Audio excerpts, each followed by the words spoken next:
Aron. Sports. Good morning, Aron, to you. Yes, good morning to you, Rufai. A lovely Friday, I must say. I'm on more good mornings to Dr. and Adesuwa.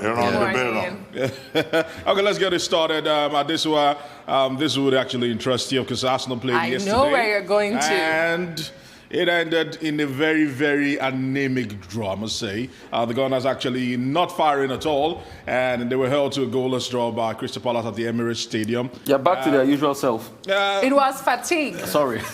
Okay, this is what I was telling me behind the scenes, that fatigue, it was probably, fatigue. But they had an opportunity to stretch their winning streak to 4 games. That did not happen, but they are winless in 4. So, at the moment, they've won they've not lost in 4 games, and which is very, very pivotal for the coach. And the coach has been speaking and saying that that the team is not fully formed, so consistency should not be expected from the Gunners. So let's see what Mikel Arteta actually whips up in the coming days. It doesn't get easy for the team, and they know that they need to start stringing a series of perfect results together to be able to lift up. We'll look at their table because they're 11th on the table right now. They should be in the top half of the table. Arsenal at a certain time will win the Premier League, or at least finishing in the top 4. But this time around, Arsenal seems to be lost at sea in the English Premier League. Moving away from that to another struggling team.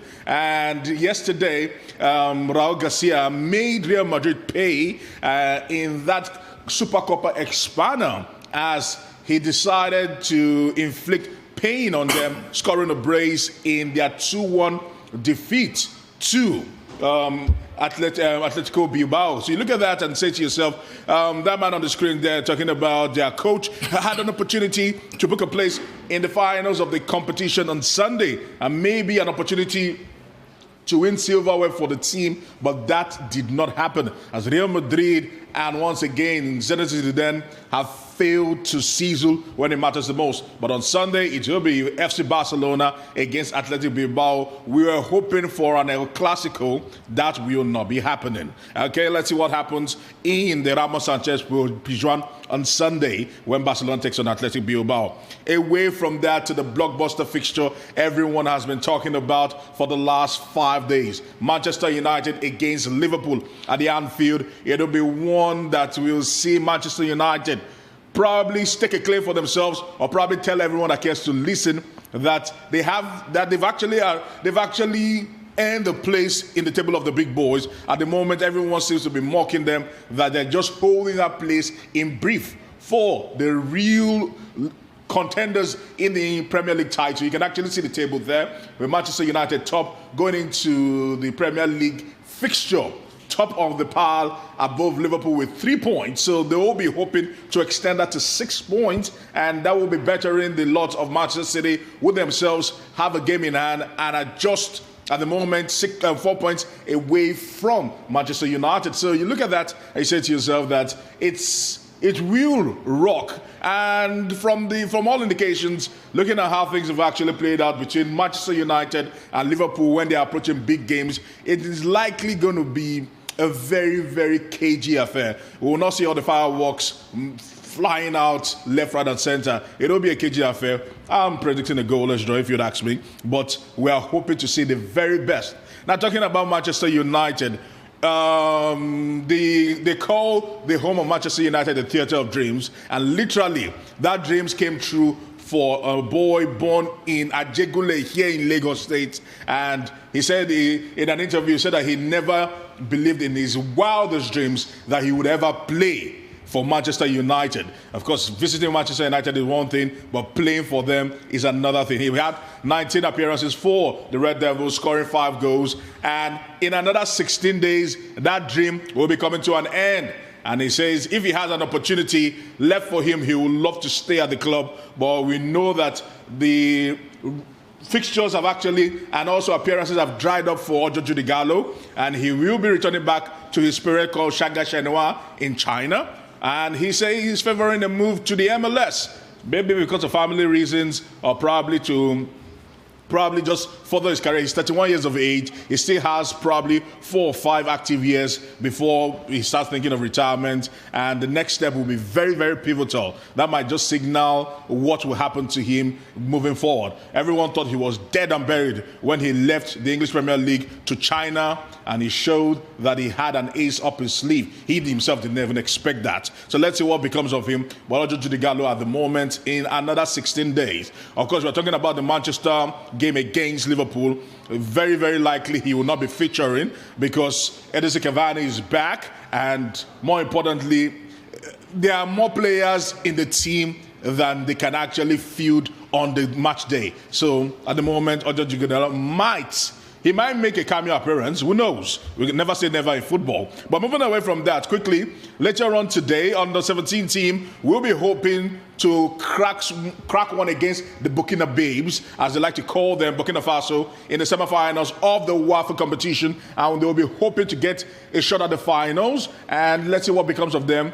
The Burkina Babes, according to reports we are actually receiving, like baby mountains, literally, all right, taller than the Golden Eaglets, and they are very stout compared to the Golden Eaglets, and they'll be hoping that their dexterity on the pitch will be able to see them through today. Fatai Folosho Amao is a seasoned campaigner at this level, and he'll be hoping to probably impart his wisdom on these boys and help them to the finals of the WAFA competition. It is very, very important. And moving away from that to the NBA, quite a lot of action, I must actually say, in the NBA, with the Houston Rockets winning against the San Antonio Spurs, 109-105 in that particular one. They are beginning to show that without James Harden, they can still rock the boat. And Indiana Pacers beating the Portland Trail Blazers 111-87.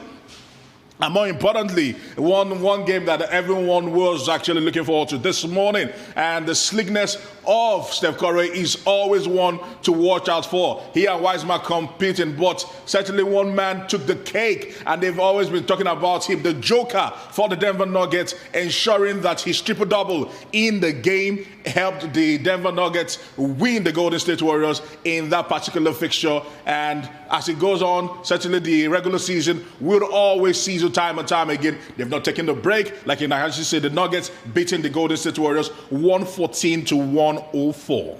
Well, Aaron, first point of correction. I think it would be more correct to say that Arsenal has had a 5 unbeaten matches run. I mean, the draw yesterday, they were not beaten. So that makes it 5. But of course, I know people expect a lot. Mikel Arteta is saying, well, it doesn't matter, the boys are tired, but the Arsenal spirit is still very strong. They are 12 points off from the bottom of the table. Yes. And hopefully they will be able to reinvent themselves. As for Odion Igalo, what I find touching about it is the fact that he says, well, he would like to go to the U.S., maybe play with Inter Miami, but even if that does not happen, he is already fulfilled, just playing for Manchester United. Yes. It doesn't matter that he has not quite seen action this season because of the return of the recruitment of Cavani, as you pointed out. Now, our under-17 team, well, I hope they will be able to beat Burkina Faso today because, you know, Burkina Faso is also very strong. Yes, they are. And I don't know what your prediction is. Côte d'Ivoire is going to meet with Niger. That should be a walkover for them. So whatever happens, the finals on Wednesday is likely to be between Nigeria or Côte d'Ivoire or Burkina Faso, Côte d'Ivoire. But we hope it will be Nigeria. We're hoping to see Nigeria there. So I will be patriotic and say that Nigeria will hopefully win today. I'm hoping they will be on their A game and actually win today. So that we'll be able to go to Morocco in March for the African Cup of Nations. Yeah. But finally, Ajibade Babalade, the former Super Eagles defender, is going to be buried today in Ibadan. Former stationery stores, former 3SC, played for the Oluyole Warriors, as they are otherwise known, returned as manager, and he's been buried today. And I've seen comments by some of his old mates in the Super Eagles. I don't know whether you would like to comment on him, because he made his own contribution. He also saw international action Maybe not with the big clubs, but he was quite a very strong man in the defense.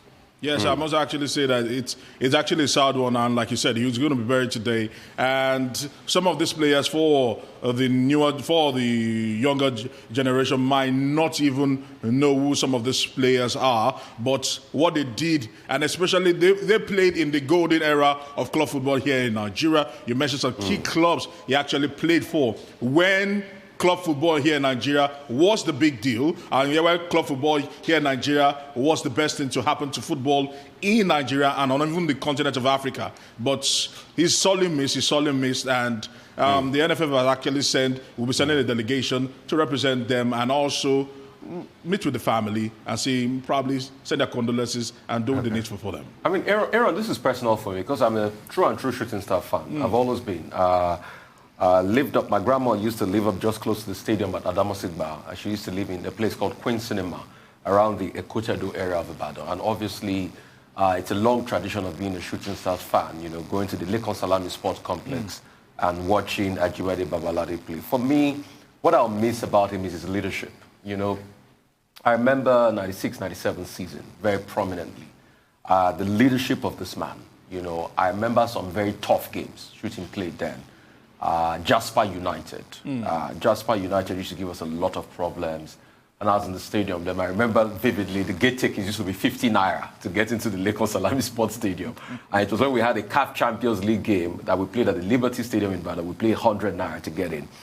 And the leadership, the fact that, even if Shooting Stars is 1-0 down and it's 87 minutes, Ajibade Babalade will X something out, especially when it comes to free kicks, And he knows how just to counter the play. He knows how to rally his team. Shooting Star had a great crop of players then, the likes of Dukudi, the likes of Sonny Abacha, the likes of Edith Agoye, the likes of Patrick Pascal, Patrick Mansha. Yeah, Pascal has been very vocal about the likes of Ajibade, the likes of Abiodun Barua, Omo Alaja in the goal line. And he'll be greatly missed. All Shooting Stars fans out there should go out there and give him a befitting Thank you very much, Aaron. That will be all. Thank you very much indeed.